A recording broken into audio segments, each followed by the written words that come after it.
Hi guys, for today's video, mag-share ako sa iyo ng recipe ng chicken fajita. Ayan guys, panoorin natin kung paano siya gagawin. Yung step by step, paano siya lutuin. I-prepare ang chicken fajita. Mag-intro po muna tayo.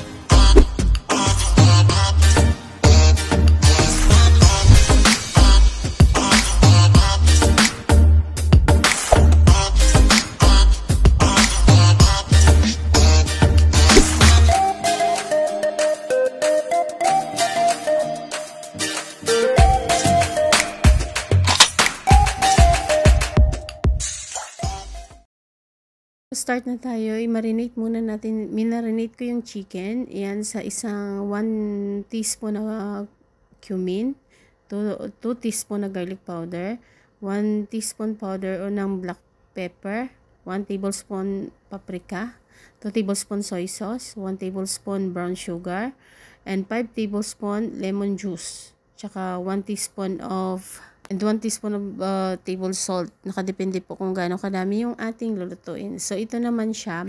Itong mga gulay na ihalo natin. Meron akong garlic, may ginger, meron tayong sibuyas, may bell pepper. Meron tayong bell pepper, may green, may red, yellow, and orange. Yan. So, ito na siya. Minarinate ko na po ito.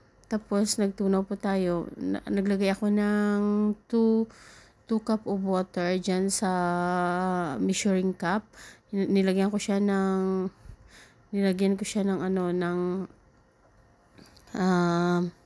cornstarch tsaka soy sauce. Yan. And then 1 tablespoon of sugar. Yan. So, yan na marinated. So, ready na po natin siya. Ipa-fry na natin yan. Kasi yung chicken fajita ay, yung chicken na minarinate ko after 20 minutes ay pinray ko po yan. Yan siya. I-fry po natin siya. Like 5 minutes I think yan. Hindi ko siya masyado na kung ilang minuto ko siya finray. Basta yung maximum na yan ng 3 or 5 minutes I think yan. Sa medium una lakasan mo yung apoy, tapos medyo hinaan mo pagka ayan kumukulo-kulo ng sakto lang yung oil natin ilalagay yan kasi nagpo-produce ng oil yung ating chicken. Yung chicken natin ay breast chicken po yan. Wala yung halong taba or what. Puro breast chicken po yan. So, ang ginagawa ko habang pina-fry ko, hinahalo-halo ko lang siya para para pantay. Yan. So, napaka makulay yung ating chicken. Kasi nga minarinate ko siya 20 minutes doon sa mga ingredients na sinabi ko kanina. So, yan ang natira. Bali, ang pagka-fry ko nitong breast chicken, siguro sa 2 kilo siguro to, I think, or 1.5, ganun. Na 2 beses ko siya kasi malaki itong kawali na medyo malalim. Dito ko rin siya mamaya lulutuin. So, patuloy tayo. Ayan.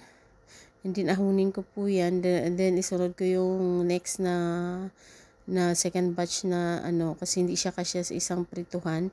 Bali, 2 prituhan siya. So, inaahon na natin. Tapos yung natirang parang sauce dyan na may halong unting oil yan. Yan pa rin natin siya ilalagay. So, napakakulay yung ating chicken. Dahil sa pag-marinate ko dun sa mga ingredients na yan, lalo, ang nagpapakulay pa lalo yung paprika. Mas lalo pagluto mamaya. Dahil nga, yung mga gulay natin ay makulay. Meron tayong pulang bell pepper, green, yellow, and orange. Yan. So, makulay siya talaga. Yan. So, ibuhos ko na siya dahil nga, last batch na to. Yan. Isang prituhan na lang. Bali, nakadalawang batch ako ng prito ng chicken.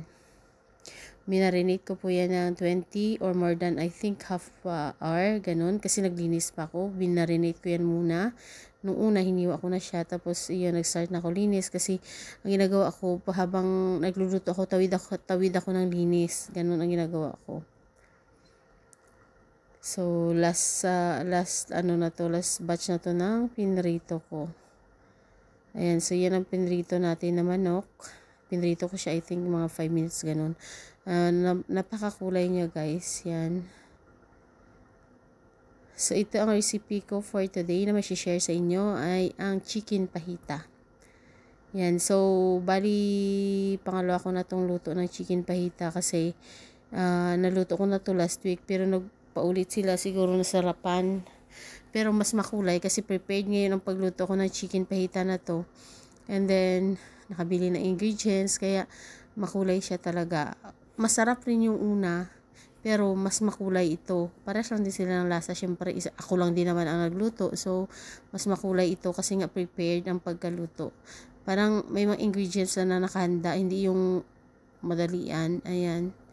So, ito na yung last na part ng ating pag-fry. So, hindi man siya exactly na 5 minutes siguro kasi, syempre, parang niluluto, inuuntay ko din naman maluto ang manok kasi nga, maya pag nilagyan ko na siya ng sauce, ay, ano na yan, mabilis na din. Mabilis lang ang pagkaluto, hindi siya siguro puti na 10 minuto o ganun, 15. So, kailangan, pag-fry ko ay ready na, luto na yung ating manok. So, ayan na, i-aho na siya natin kasi mag-prepare na din tayo. Ihanda ko na din yung pagluto nito. Tapos, ito namang mga gulay, ay ifa-fry natin yan sa unting oil. Kasi, sa paghalo natin mamaya, iuna natin yung manok, tsaka ilalagay na rin yung mga gulay. And then, saka na natin ilagay yung sauce. Ayun.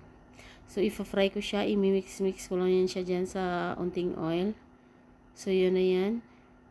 Siguro mga 3 to 5 minutes lang din yung pagka, ano natin yan, pagka fry. Kasi hindi naman siya kailangan natin na lutong-luto. Kailangan ng maunting half cook lang siya. Kasi nga, ihahalo ko rin yan siya mamaya. Lagyan ng sauce. At, iluto rin natin ulit. Kaya, no need na siya na i-fry ng husto. 3 to 5 minutes lang talaga siya. Lalo pag medyo malakas yung apoy. Yan. So, yan ang ating ang daming ano nito, ang daming gawa nitong menu na to. Hindi siya naman masyado para sa akin. Yan, ito naman yung maging sauce niya. Yan ang may yung soy sauce, cornstarch, and then 2 cups of water. Yan. So, yung oil natin, naglagay tayo unting oil. Kasi ilalagay natin dito yung ating chicken. So, ilalagay na natin ang chicken. Yan, buhos na yan diretso. Ayan. Tapos, halo-haluin na natin. And then, dadagdag natin dyan ang pinaray natin na na gulay. Ayan, so ihalo na natin yan dyan. So, napakamakulay yung ating chicken fajita ngayon. Ayan, so halo-haluin lang natin yan. Tapos, a few seconds or 1 minute, ilalagay na natin yung sauce. Magiging sauce nyan. So, yung ating menu for today's video ay napakakulay. Ayan.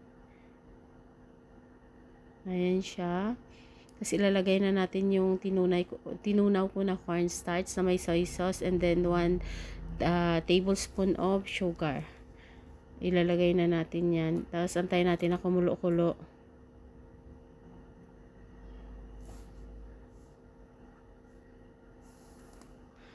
Ayan.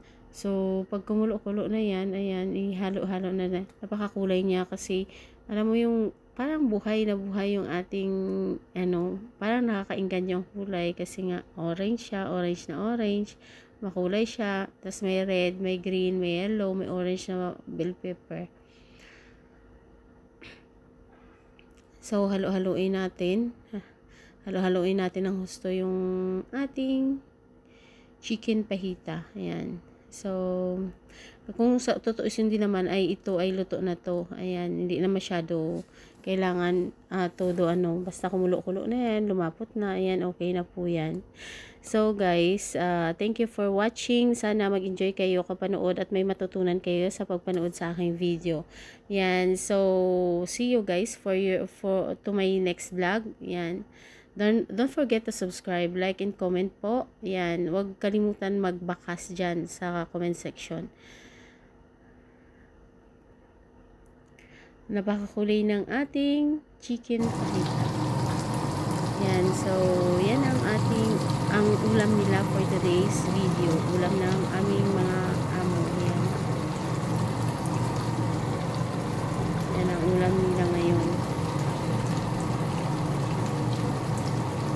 yung fajita. Kasi pag nagluto dito, iba-iba, hindi sila mostly talaga na puro pagkain ng Kuwaiti food. Minsan gusto nila yung ibang menu rin. Yan, sarap-sarap tingnan. Parang kakagana. Ulam nila. So, dito na lang tayo guys. Thank you for watching. See you to my next vlog and God bless. Bye-bye.